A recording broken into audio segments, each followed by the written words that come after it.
I thought it was just another structure fire. One woman, smoke coming out of an old steel mill.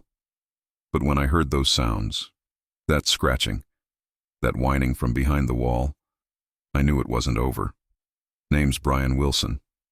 I'm 54 now. Been retired from the fire department for about 6 years. Born and raised in Gary, Indiana. Still live here, out by Glen Park. Quiet little street with old trees and neighbors who still wave when you drive by. I gave a good chunk of my life to the city. 28 years with Gary Fire Department. I started young, 21. Back then, the mills were still limping along. The skyline had that haze to it, from the smokestacks and furnaces. You could smell the steel in the air. That smell, burnt oil, metal, rust, it gets into your clothes, your nose, your memory. Gary ain't what it used to be, you probably heard. Town's been through a lot. When the mills started shutting down, so did everything else. Businesses boarded up. Folks moved out. Crime went up, jobs disappeared. But some of us stayed. People like me, we stayed 'cause it's home. You don't just pack up and leave the place that made you who you are. I seen a lot over the years. Fires in houses, apartments, cars, warehouses. Some of them accidental, some not. Some you walk away from feeling like you made a difference. Others, you carry with you, quietly. They settle into your bones. That's what retirement's been like mostly. Trying to carry all that without talking about it too much. My wife, Sharon, she's real patient. Been with me since high school. She knows when I get quiet in the middle of the night. She doesn't push. Just brings me coffee in the morning and lets me be. We got 2 kids. Grown now. My daughter lives out in Lafayette. Teaches 3rd grade. My boy's in construction, still around here. They both turned out okay. Better than okay, really. And I'm proud of them. But I never really told them everything about the job. Not the real parts. The stuff you see. The stuff that don't leave when you take the uniform off. You know. When I first joined the department, I thought it'd be about the adrenaline. The action. Running into flames, saving people, being the guy they talk about on the news. But it ain't like that. Not really.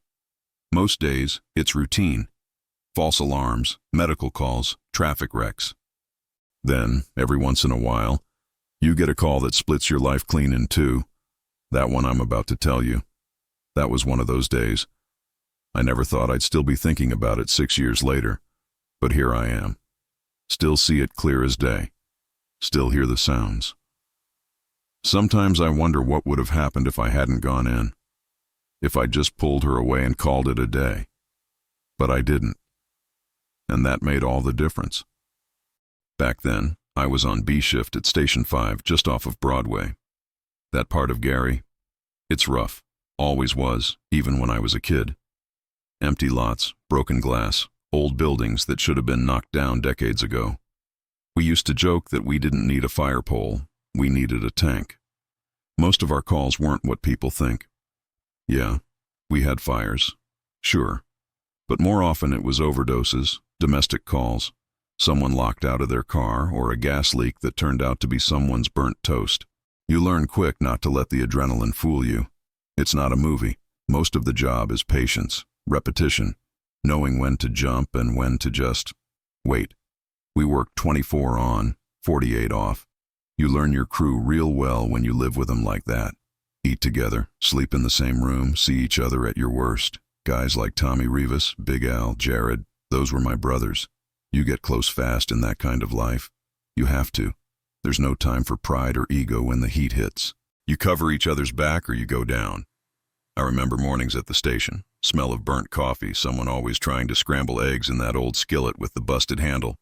We'd sit at that chipped kitchen table chewing on bacon that was more rubber than meat, listening to the scanner crackle, trying to guess what the first call would be. Most of us kept our gear ready, boots lined up just so, habits you don't shake. Even now, I still place my shoes by the bed like I'm gonna jump into them in 5 seconds flat. And when the tones dropped, man, that sound, everyone froze for a split second. Just a beat. Then motion. Boots on, coat, helmet, slide down, hop in, engine rumbling. Didn't matter if it was 3 in the afternoon or 3 a.m., we moved like it was muscle memory. Because it was. Gary's buildings are old, real old. A lot of them made of brick and wood dry as kindling, and when they burn fast and hot. I've seen walls collapse without warning. I've seen staircases give way, just disappear under your feet. You gotta respect the fire. You start thinking you can outsmart it, you're gonna get hurt, or worse. But it wasn't just the flames. The part folks don't see, the part that sticks with you, is what the fire leaves behind. The smell of plastic and flesh. The silence in a room that just held a family 5 minutes ago. That silence can choke you worse than the smoke. We had our routines, though. That's what kept you sane. Every shift started with equipment checks. You didn't trust the last guy, no offense, just the way it was. You check your mask, your tank, your tools. You check again. You run drills. You sharpen skills. There's always new guys coming in who think they're 10 feet tall. Our job was to humble them, teach them right. Show them that the job ain't about playing hero. It's about staying alive. It's about keeping others alive.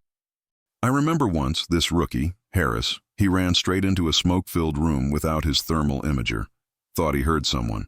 Turns out it was a radio left on a table. We chewed him out good, not because we were mad, but because we were scared. That kind of mistake can cost lives.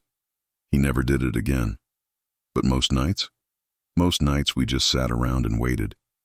You learn to appreciate the quiet, sitting out back watching trains go by in the distance, talking about nonsense, sports, food, old girlfriends, anything but the job, because once that bell rings, you don't know what's coming. You could be dragging someone out of a burning house or pulling a kid out of a wrecked car. There's a lot of weight in not knowing. And still, we showed up. Every day, every call. Because we had to. Because if we didn't, who else would? So yeah, that was life back then. Call comes in, you go. No questions, no hesitation. Just boots on the floor and smoke in your lungs. And that's what led me to that call. That one day. That abandoned factory. I'd been on the job too long to expect anything good from a place like that. But I had no idea what I was walking into. That day started like any other. It was mid-July, hot as hell. One of those sticky Indiana mornings where the air feels like it's sitting on your chest. You open the station windows, but it don't do a damn thing. Sweat before you even move. I remember Al was grumbling about the AC unit in the bunk room not working again. Rivas was making his usual pot of strong-as-death coffee. Smelled like it could strip paint. Jared had his boots off, sitting in his recliner, flipping through some fishing magazine like we weren't going to get a single call. I looked at him and said, "You just cursed us, man." He laughed. I didn't. Wasn't even 10 minutes later, tones dropped. Dispatch came through loud. Structure fire reported, 11th and Buchanan. Abandoned industrial site. Caller reports black smoke. Possible person on scene. Now, that intersection, we all knew it. Old U.S. Steel lot. Been shut down for decades. We'd had fires there before. Kids messing around, squatters, folks dumping trash and lighting it up. Nothing good ever came from that place. We geared up quick, rolled out in engine 5. The sun was beaten down, and we could already see the smoke long before we got close. Thick, dark, mean-looking smoke, crawling up over the rooftops like a warning sign. I looked at Jared, and he just gave me this look. Tight jaw, no jokes. That's when I knew this wasn't just another nuisance fire. As we turned onto Buchanan, I saw her. A woman. Alone. Standing right near the chain-link fence, screaming. Frantic. Waving her arms like she was trying to fly. I jumped out before the rig even stopped. She was yelling something I couldn't make out at first, voice cracking, eyes wide like she'd seen a ghost. I got closer and finally caught it. "They're inside. Please, you gotta get them out." My first thought, kids. You hear they, and in this line of work, your mind goes straight to the worst. I asked her, "Who's inside?" She just kept crying, kept pulling at my jacket, begging. There was panic in her eyes, yeah, but more than that, purpose. Like she knew exactly what she was doing and wasn't gonna stop. I looked past her at the building, windows busted out, parts of the roof already gone from years of neglect. flames licking up one side of the loading dock. Smoke pouring out like a freight train. I told Jared to keep her back, grabbed my mask, and headed in with Rivas. We didn't know what we were walking into. Place like that could be anything. Chemical drums, old machinery ready to fall, floors ready to collapse. Inside was worse than I expected. Thick black smoke, visibility maybe 2 feet in front of you. Hot. Not flashover hot, but hot enough you feel it in your teeth. Rivas stayed left. I went right, both of us sweeping, listening. That's when I heard it. Not screaming. Not human. Scratching. Then, whimpering. At first I thought it was an echo. Sound does weird things in fire. But it kept going. Real, frantic, desperate. Like claws on metal. Like something trapped. I shouted for Rivas. He heard it too. We moved toward the sound, deeper into the structure, and that's when I saw the wall. Big plywood divider, looked recently built. Not original to the building. Someone had boarded it up, real sloppy, nails barely holding. But there was heat behind it, and noise. I pounded on it with my Halligan, and the sound on the other side exploded. Barking, crying, claws. That's when it hit me. Dogs. A lot of them. I yelled back to Rivas, "We got animals in here!" He looked at me like I'd grown a second head. "What?" "Dogs! There's 4 dogs back here." He helped me rip the plywood down, and man, I'll never forget what we saw. Cages, wire crates stacked, some bent, some rusted. Dozens of them. Dogs of all kinds.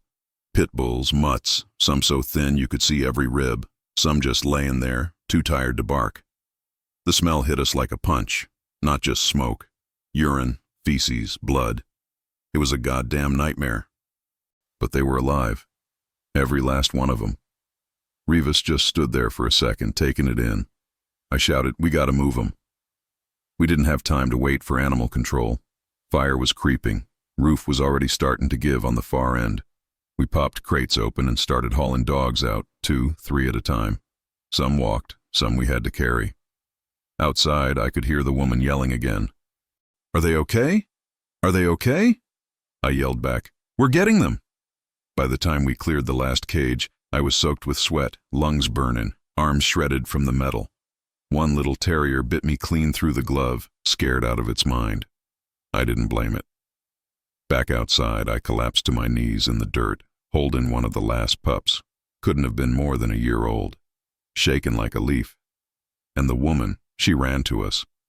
Started grabbing dogs, checking their eyes, talking to them like they were her kids. That's when I finally asked her, "Who are you?"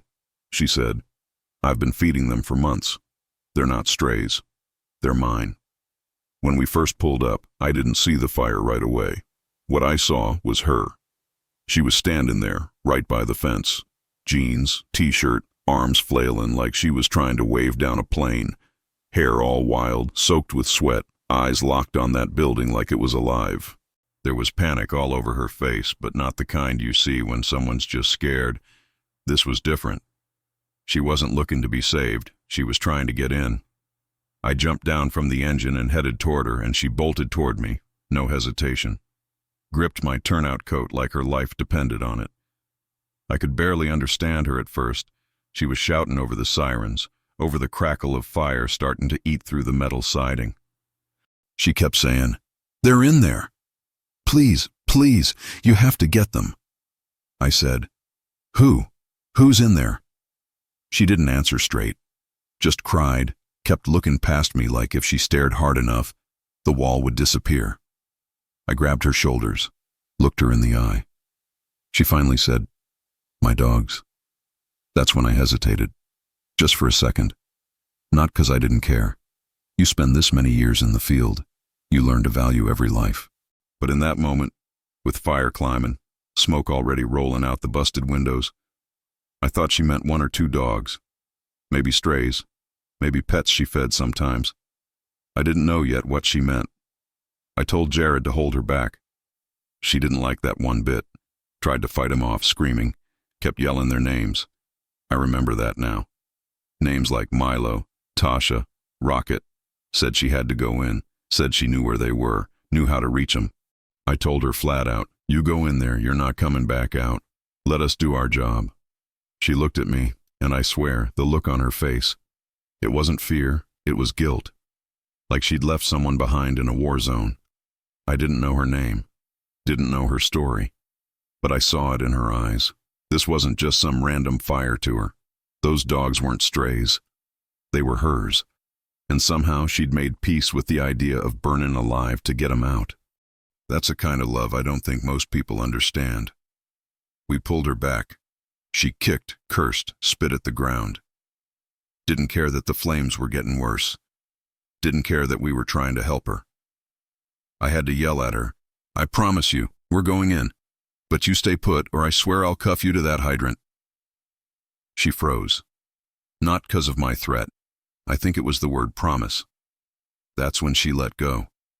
I remember running in, heart pounding. I wasn't thinking about dogs.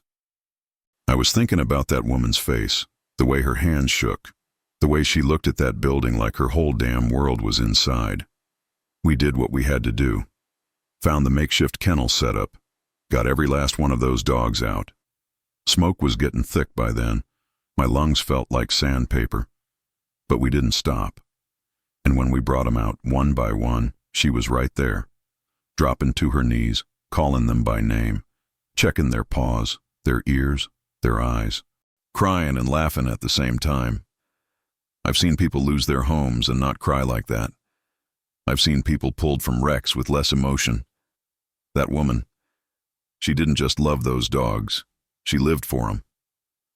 After we cleared the scene, she came over to me, tears streaking down her face, soot on her cheeks. She held out her hand and said, "I'm Marlene." I shook it, didn't say much at first, just nodded. She said, "I tried to get 'em out before it spread. I come by every day, feed 'em, clean 'em. I was just waiting till I could find a place big enough to take 'em all." I asked her, "You been taking care of all these dogs alone?" She nodded, said she found the place abandoned, saw the cages, and couldn't walk away. Started bringing food, water, fixed up the crates with old blankets. She wasn't part of no rescue group, just someone who saw a wrong and tried to fix it. And I believed her.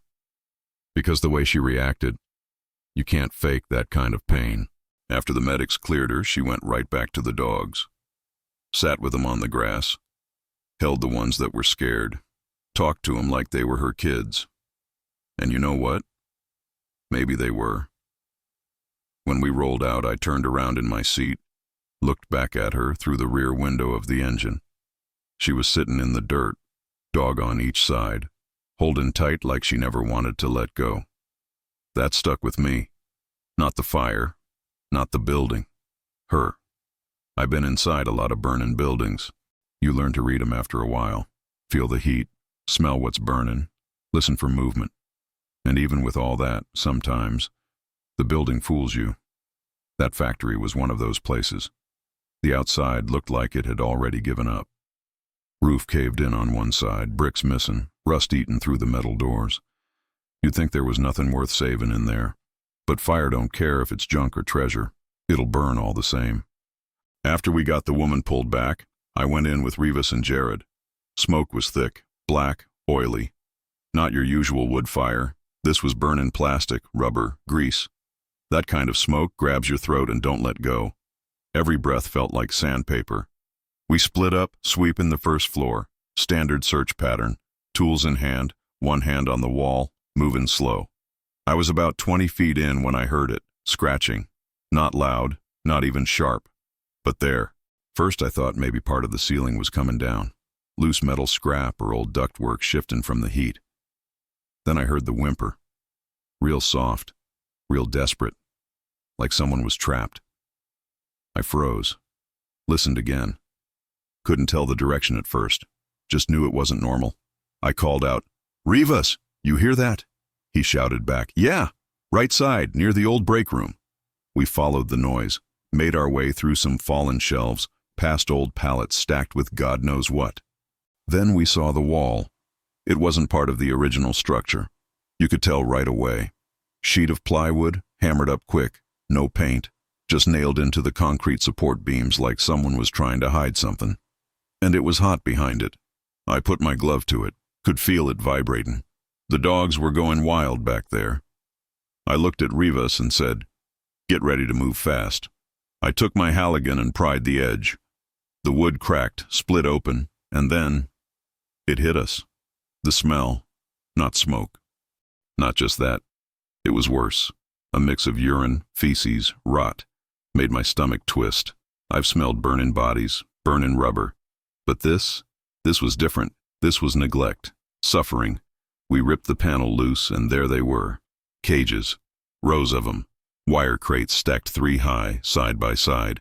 Some had dogs sitting up, barking weakly. Others lay flat, barely moving. Water bowls tipped over, empty. Food trays with mold. A few of the dogs were curled up in corners, staring at the wall like they'd already given up. There had to be at least 30 of them. I remember one, the first one I saw. Big old pit bull, gray coat, white chest, eyes like he'd seen too much. He didn't bark, just stared. Head low, tail tucked, didn't move an inch. I stepped closer and he flinched like I was gonna hit him. That broke me a little.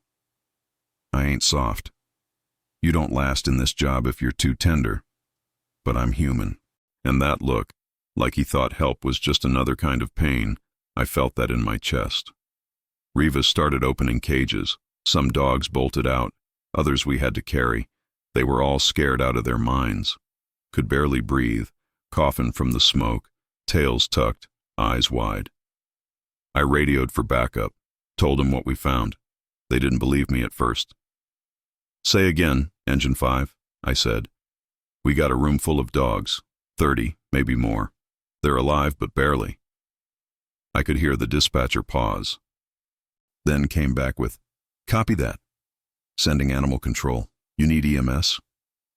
"Just for the dogs," I said. "They're the ones hurt." We worked fast, couldn't waste time. Roof was getting weaker by the second. Smoke thickened up bad.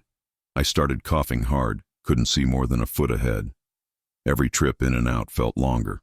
One dog, little black lab pup, latched onto my turnout coat and wouldn't let go. Wouldn't walk, wouldn't move unless I carried him. He was shaking so bad I thought he was having a seizure. I wrapped him up in my arm and kept going. Outside, the woman, Marlene, was waiting.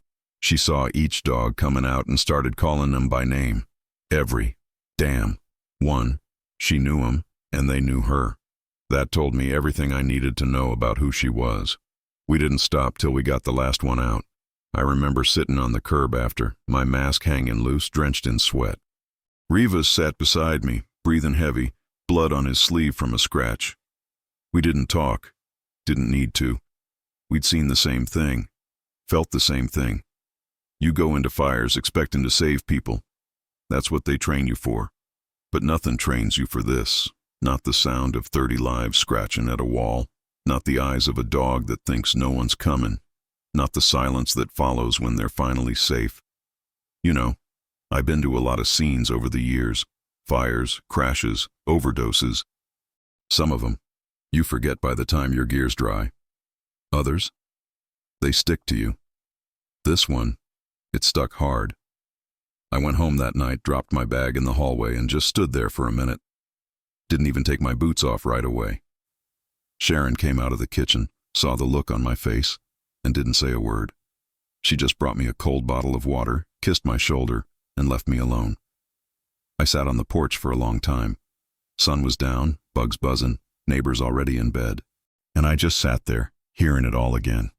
The scratching, the barking, the way that plywood cracked open like a coffin. I could still smell the piss and smoke in my nose, feel that little lab pup shivering in my arms. Most calls, you go in, you do your job, you clean up, and you move on. This one, I couldn't move on. I started wondering, what if we hadn't heard the noise? What if we'd written her off like she was just some crazy lady screaming about dogs? Hell, I almost did. That's what gets me the most. How close I came to walking away. Just 1 minute of doubt. One decision not to check that wall. Those dogs would have died. Slowly, screaming, alone. That thought's been in my head ever since. I kept thinking about that big gray pit bull, the one that didn't bark, the one that flinched when I stepped close. What kind of life he must have had. What kind of hell he'd been living in, stuck in that crate, breathing in filth, waiting for someone who never came, until we did. And even then, he didn't believe it. That look in his eyes, that don't go away. I started dreaming about him. Not nightmares exactly, but I'd wake up feeling heavy, heart racing, hands twitching, like I was still inside that factory, still carrying crates, still trying to make sure we got 'em all. Couple days later, I drove by that lot. Couldn't help it. Had to see it in daylight. They'd already roped it off. Fire tape signs saying, unsafe structure. The usual. But what got me was, someone had put out bowls of water along the fence. Real ones, clean, and a little box with dog treats. Looked like it was for the ones that didn't make it, except they all made it. Every last one. That's rare, you know. In our line of work, it don't usually end like that. I ended up asking around about Marlene. Took a few calls, but I tracked her down. She wasn't hard to find. People knew her. Called her the dog lady. Said she'd been feeding strays and Gary for years. Never asked for help, just did what she could with what little she had. I found her at a trailer just outside town. She was sitting on a lawn chair surrounded by dogs, some from the fire, some new ones, all looking at her like she was something holy. She saw me pull up, smiled real soft, said, "I was wondering if you'd come by." I didn't say much at first, just nodded and walked over. She handed me a leash. That same gray pit bull was on the other end, wagging his tail like he remembered me. And maybe he did. Marlene told me she'd been taking him in one by one, finding folks to foster, posting online, calling friends. Said a local vet helped out, patched up the ones that needed it. She even built a new run in her backyard. Nothing fancy, but it was clean, safe, had shade and water. She said, "They ain't going back to cages. Not ever." I believed her. I asked her what she was doing in that factory in the first place. She said she found it by accident.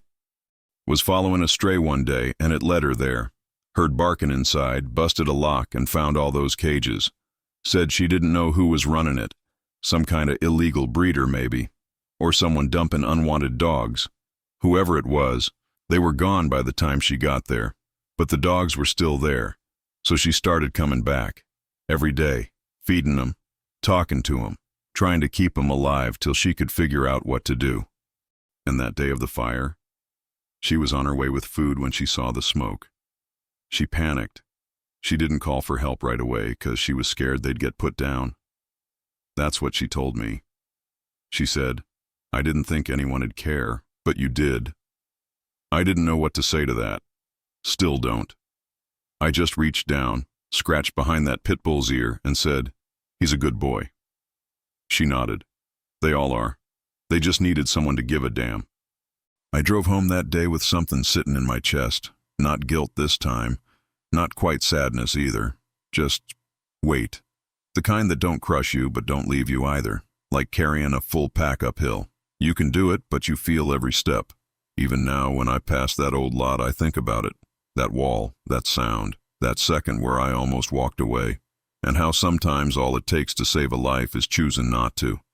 You know, I've been thinking about that day more than I care to admit. Not 'cause of the fire. I've seen worse fires, bigger ones, ones that took lives. This one, we beat it. Got in, got out. Nobody died. Dogs made it. Marlene made it. Hell, even we walked out without much more than some scratches and smoke in the lungs. But it still haunts me. I don't mean in some dramatic movie-type way. I ain't lying awake every night shaking or crying or nothing. It's more like it's always there. Sitting quiet in the back of my head, like a weight you forget about till you move a certain way. Then boom, there it is. It hits me at the weirdest times. Like, I'll be in the garage cleaning up, and I'll hear a dog bark in the neighborhood. That high, panicked bark. And right away, I'm back in that factory. I see that plywood wall. Hear the scratching. Feel that smoke clinging to my skin. And sometimes I just stop what I'm doing and lean on the workbench for a minute. Catch my breath. Other times it hits me when I see folks driving past strays like they ain't even there. Just some mud on the sidewalk. Nothing worth noticing. And I think to myself, that dog could have been one of them. One of Marlene's. One of the 30 that waited in the dark, day after day, for someone who'd probably never come back. And it makes me mad. Not at people. Not really. Just mad at how easy it is to ignore stuff when it's not screaming in your face. How close we get to turning off the part of us that's supposed to feel things. That's what this call did to me. It made me feel things I'd been avoiding. When I was younger, I could brush stuff off. Fires, accidents, loss. We just kept going. That's the job. You joke, you drink, you work your next shift. Ain't nobody got time to get sentimental. And I bought into that. Thought it was strength. Thought it was what made you tough. But that day showed me different. I still remember holding that little black lab in my arms, his whole body trembling. I remember thinking how light he was. Like he barely existed. Bones wrapped in fur. He didn't bark. Didn't fight. Just leaned into me like I was the first warm thing he'd felt in weeks. That stuck with me. I ain't saying I'm some kind of hero. I didn't do nothing any other firefighter wouldn't do. But there's a difference between pulling someone out of flames and understanding what they've been through. Those dogs weren't just victims of a fire. They were victims long before that. I think that's what got to me. I kept wondering, how many other places like that are out there? How many cages? How many animals? How many folks like Marlene trying to hold it all together with duct tape and hope? And why the hell did it take a fire for anyone to notice? That's the part that keeps me up sometimes. We say we're trained for anything. Fires, floods, wrecks, disasters. But nobody trains you for what happens after, for what sticks. I never thought I'd feel this way about animals. Don't get me wrong, I like dogs. Grew up with a beagle named Rusty. But I wasn't the type to get all emotional about him. That day changed that. Now every time I see a dog tied up in a yard too long, I stop. I check. I ask questions. I even started carrying a bag of kibble in my truck, just in case. That's what Marlene did to me too. Her and those dogs. She reminded me that sometimes it ain't about running into flames. Sometimes it's about listening when someone's screaming. Even if it sounds crazy, even if it don't make sense in the moment. That woman had more guts than most people I worked with. Went into that place alone, over and over. Put herself at risk 'cause no one else would. And I almost dismissed her. That's what eats at me. I keep thinking, what if I'd said, it's just dogs? What if I'd turned around? What if we'd been too late? Truth is, sometimes your job ain't just fighting fire. It's seeing people, hearing them, believing them even when they don't got the words. And maybe that's what this job should have been about all along. Not just showing up when the flames are 10 feet high, but showing up when someone's barely holding on, when they're begging for help, and they don't got anyone else. I ain't the same man I was before that call. I think more now. I pause. I feel. And I don't push that feeling down like I used to. I carry it. And maybe that's okay. If you're still watching this, I want to say something plain and honest. We all got our fires. Some are real, blazing hot, smoking, tear your skin off fires like the ones I fought most my life. But others, they're quieter, slower. They don't show up with sirens. They sneak in and sit with you for years.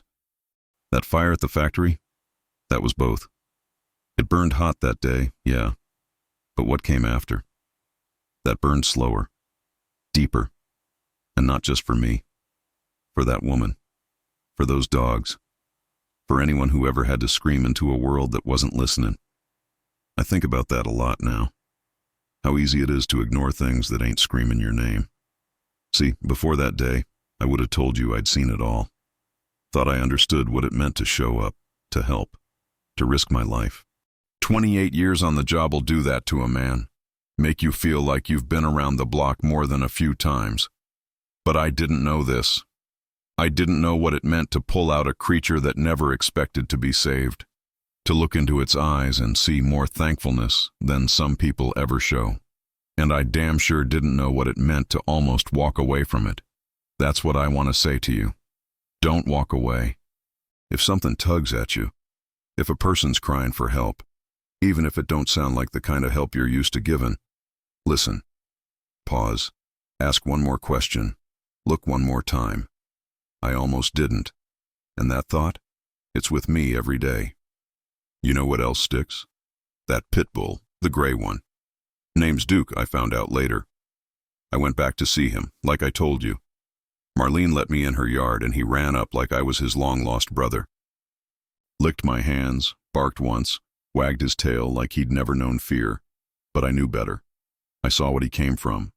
I sat down next to him in the grass, rubbed his ears, and I felt it, relief, not just his, mine too, because that moment, right there, that was proof I didn't screw it up. Proof that showing up, really showing up, matters. We don't always get that in this job. Sometimes you save someone, and they disappear. You never know what happened after. Sometimes they don't make it at all. But this? I got to see the other side. I got to see what happened because we listened. I saw 30 lives walk out of a fire. I saw one woman's love carry 'em all. And I saw what one choice, just one moment of not giving up, can mean. So here's my ask. If you're watching this and you've been through something, I don't care if you were a firefighter, a nurse, a teacher, a mom, a vet. If you've carried a moment like this, if something stuck with you and you never told nobody, don't keep it buried. Tell it. Write it down. Say it out loud. Share it with someone. You'd be surprised how many people are carrying the same kind of weight. And if you're out there feeling small, like your pain ain't big enough to matter, or your story ain't worth telling, I want you to remember Marlene. No badge, no rank, no uniform. Just one woman with nothing but love and stubbornness. And she saved 30 lives. She did more good with her own 2 hands than a lot of folks with whole departments behind them. You don't need a title to make a difference. You just need to care, and act, and maybe get a little loud when no one's listening. That's what I learned. That's what I carry. And I hope whoever you are, wherever you are, you carry that too.